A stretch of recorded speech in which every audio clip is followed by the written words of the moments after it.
আমরা অর্গানন থেকেই শুরু করব। 162 নম্বর সূত্র। দেখো, বলা হচ্ছে অপেক্ষাকৃত অল্প সংখ্যক ঔষধের প্রকৃত বিশুদ্ধ ক্রিয়া জানা গিয়াছে বলিয়া। কারণ ওষুধ আমাদের মেডিকায় অনেক আছে, প্রচুর মেডিসিন আছে, কিন্তু যদি আমাদের জ্ঞান ভান্ডারে খুব অল্প সংখ্যক মেডিসিন থাকে, তাহলে সেই ধরনের অবস্থায় রুগীদের চিকিৎসা করতে গিয়ে অনেক বাধাবিঘ্ন পড়ে, সঠিক ওষুধ নির্বাচন হয় না, মানে সদৃশতম ওষুধটা নির্বাচন হয় না, অনেক বাধাবিঘ্ন হয়। এবং সেক্ষেত্রে কি কি বাধাবিঘ্ন হয়, কি কি অসুবিধাগুলি হয়, সেগুলি সম্পর্কে আমাদের জ্ঞান দরকার। এই জ্ঞানটা যদি থাকে, তাহলে আমাদের ওষুধ জ্ঞানের সংখ্যাটা আমাদের বাড়াতে হবে এবং তাহলে চিকিৎসাটাও আমাদের ভালো হবে। এখানে বলা হয় অল্প সংখ্যক ঔষধের প্রকৃত বিশুদ্ধ ক্রিয়া জানা গিয়াছে বলিয়া কখনো কখনো এরূপ হয় যে চিকিৎসাধীন রোগের লক্ষণ সমূহের কেবল কতক অংশই সর্বাপেক্ষা উপযুক্ত ঔষধের লক্ষণ সমূহের তালিকার মধ্যে দৃষ্ট হয়। কারণ আমাদের যদি অল্প সংখ্যক ওষুধের জ্ঞান থাকে, তাহলে ওই খাওয়ার পরে গা পাকাচ্ছে, খিদে হচ্ছে না, ঘুম হচ্ছে না, ভালো লাগছে না, তাহলে এক কাজ করো, হয়তো আমাদের দৃষ্টিতে আছে যে তাহলে ইপিকা আর নাগধনিকা, তাহলে ইপিকা দাও। এই যে নির্বাচন, এই নির্বাচনটা কিন্তু পূর্ণাঙ্গ এবং সঠিক নির্বাচন নয়, আংশিক নির্বাচন, আংশিক লক্ষণের উপরে আংশিক ওষুধ নির্বাচন, আংশিকভাবে সদৃশ্য, পূর্ণাঙ্গ সদৃশ্য নয়। সদৃশ্যের মধ্যে আমি বলছি সদৃশ্য, সদৃশ্যতর আর সদৃশ্যতম। এই সদৃশ্যতম ভাবে কিন্তু আমাদের নির্বাচন মেডিসিনটা নয়, হয় না, যদি অল্প সংখ্যক ওষুধ সম্বন্ধে আমাদের জ্ঞান থাকে। কারণ ওই রকম অবস্থাটা রুগীটা তো ইথুজাও হতে পারে, রুগীটা সালফারের হতে পারে, ক্যালকিরাফসের হতে পারে। তাই অল্প সংখ্যক ওষুধ সম্বন্ধে জ্ঞান থাকলে তখন মনে হয় এই দুটো ওষুধের মধ্যে যে কোনো একটা হবে। এরকম বলা হচ্ছে সর্বাপেক্ষা উপযুক্ত ঔষধের লক্ষণ সমূহের তালিকার মধ্যে দৃষ্ট হয়। তার কারণ একটা অল্প সংখ্যক ওষুধের তালিকার মধ্যে সেটা দেখা যায় তৎকালে সর্বতভাবে উপযুক্ত ঔষধের অভাবে, তৎকালে মানে সেই সময় উপযুক্ত ওষুধের অভাব হয়ে যায়। জ্ঞান ভান্ডারে যদি আমার ওষুধ সংখ্যক কম থাকে, তাহলে উপযুক্ত ওষুধের অভাব হয়ে যাবে। এই অপূর্ণভাবে উপযুক্ত রোগ উৎপাদক ঔষধই প্রয়োগ করিতে হয়। তখন কি হয়, ওর মধ্যে যে দুটোর মধ্যে একটা আংশিকভাবে নির্বাচন হলো, দাও এটা দিয়ে দাও, দেখো যে কি হয়। তাও সেটা আমাদের মধ্যে দেখবা বেশিরভাগই ডাক্তারবাবু আছেন, আমি কাউকে ছোট করে বলছি না, রোগ লক্ষণ ধরে ওষুধ দেয়। সেটা অস্বাভাবিক, অদ্ভুত, বিরল লক্ষণ, তার মডালিটিস বা মানসিক লক্ষণ, এ সমস্ত কিছুই লক্ষ্য করে না, শুধু সাধারণ কয়েকটা লক্ষণের উপরে নির্বাচন করতে থাকে ওষুধ। এতে আমাদের কি কি অসুবিধা হয় বুঝতে পারছো? তা অল্প সংখ্যক ওষুধ সম্বন্ধে জ্ঞান থাকলে আংশিকভাবে ওষুধ নির্বাচন হয়, তাতে করে রুগী কিন্তু পূর্ণাঙ্গভাবে আরোগ্যের দিকে যায় না, হয়তো কিছু লক্ষণ কখনো কখনো অবদমিত হয়। বুঝা গেল? বলা হচ্ছে এক্ষেত্রে আমরা ঔষধটি হচ্ছে বাস্তবিক সম্পূর্ণ উপদ্রবহীন আরোগ্যের আশা করতে পারি না। এর পরের সূত্র 163-তে, এই সূত্রের পরে যেটা আমি 62-তে বললাম, এবার 63-তে বলা হচ্ছে যে এইরূপ ক্ষেত্রে, মানে এক্ষেত্রে আমরা ঔষধটি হইতে, যে ওষুধটি আমরা সেই ধরো নাক আর ইপিকাক দুটোর মধ্যে, আচ্ছা ঠিক আছে ইপিকাক দাও, নাই নাক দাও, আজকে ইপিকাক দিলাম, পরশুদিন নাক দিলাম, কোনটাই রেজাল্ট হলো না, ভালো, রোগী সম্পূর্ণভাবে ভালো হলো না, বললো একটু একটু কম, একটু একটু ভালো লাগছে, তার আরোগ্যের গতি স্টার্ট করেনি, তার মধ্যে একটা স্বচ্ছন্দতা ফিরে আসেনি।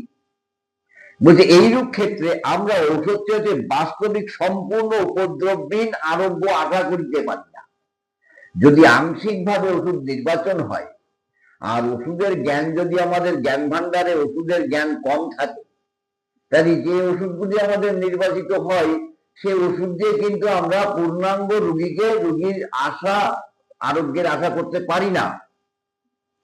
কারণ ইহার ব্যবহারকালে কতকগুলি লক্ষণ উপস্থিত হয় যাহাদের এই রোগে ইহার পূর্বে কখনো দেখা যায় নাই, ওষুধজনিত।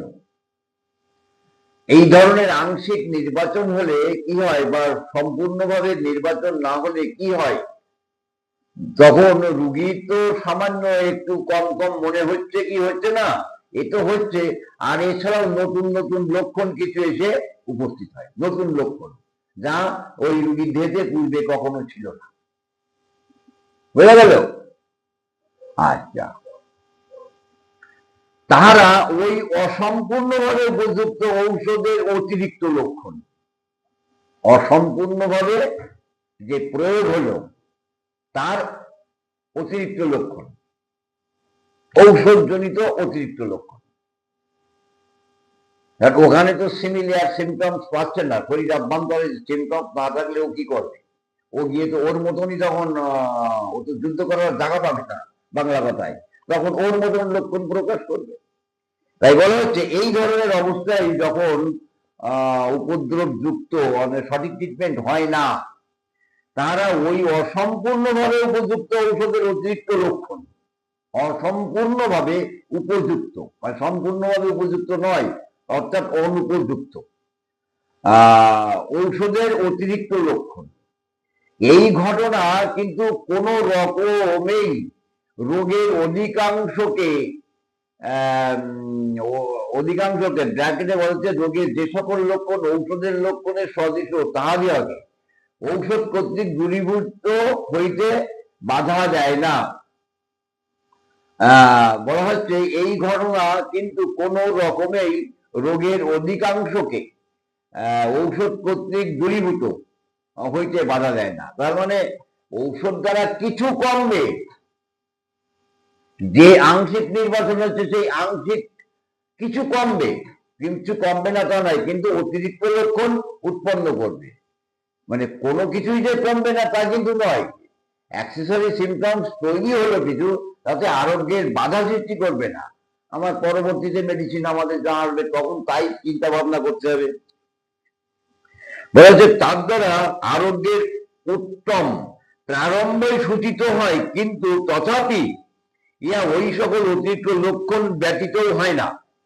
হয়তো পূর্ণাঙ্গ সিমটমস আসেনি, আংশিক এসেছিল, আংশিকভাবে নির্বাচন হয়েছে, তারপরে অতিরিক্ত কিছু লক্ষণ তৈরি হলো, তখন হয়তো পরবর্তীতে যে জ্ঞান আছে ওষুধ সম্বন্ধে আমার, সেই জ্ঞানের মধ্যে থেকে আর একটা ওষুধ নির্বাচন করতে পারবো। যদিও এতে আরোগ্য বিলম্ব হয়, আরোগ্য বিলম্ব হয়, আর প্রত্যেকবার যদি অনুপযুক্ত ওষুধ প্রয়োগ হয় তাহলে তো রোগীর ক্ষতিই হবে। ঔষধের মাত্রা যখন উপযুক্ত রূপে স্বল্প হয় তখন উহারাও অল্প পরিমাণে হইতে থাকে। আর এখানে আরো একটা কথা, একে তো অনুপযুক্ত ভাবে প্রয়োগ হলে, অনুপযুক্ত ভাবে যখন প্রয়োগ হয় তখন অতিরিক্ত কিছু ওষুধ লক্ষণ প্রকাশ করে যা রোগীদের আগে ছিল না। এটা তো হয়। এটা আরো বেশি খারাপ হয় যদি মাত্রা বেশি হয়ে যায়, মাত্রা বেশি হয়ে যায়, বুঝতে পারছো তো? লার্জ কোয়ান্টিটি, সূক্ষ্ম মাত্রায় ব্যবহার হচ্ছে না, তারপরে দেখা গেল হয়তো 3 বারের জায়গায় রোজ 7 বার করে খাওয়া পড়ছে, এইরকম ধরনের অবস্থার ক্ষেত্রে কিন্তু আরো জটিলতা আকার ধারণ করে। আমরা এই দুটো ওষুধের যেটা বুঝলাম, অপেক্ষাকৃত অল্প সংখ্যক যুক্ত রোগ লক্ষণ চিকিৎসা করতে গেলে কি করতে হয় সেটা পরে আমি আলোচনা করবো, এরপরে আছে। যদি অনুপযুক্ত ভাবে ওষুধ নির্বাচন হয় তাহলে অতিরিক্ত লক্ষণ সকল উৎপন্ন করে।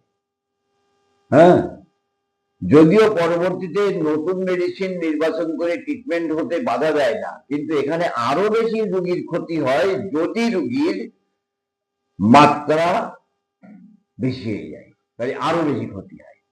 বুঝা গেল? এই সমস্তগুলি কিন্তু মাথায় রাখতে হয়, রাখলে কি হয়, আমার ওষুধটা ভুল নির্বাচন হয়েছিল, কারণ যে লক্ষণগুলি তার মধ্যে যে প্রকাশ পাচ্ছে সেটা দেখা যাচ্ছে যে আমার ওষুধ লক্ষণই বলে,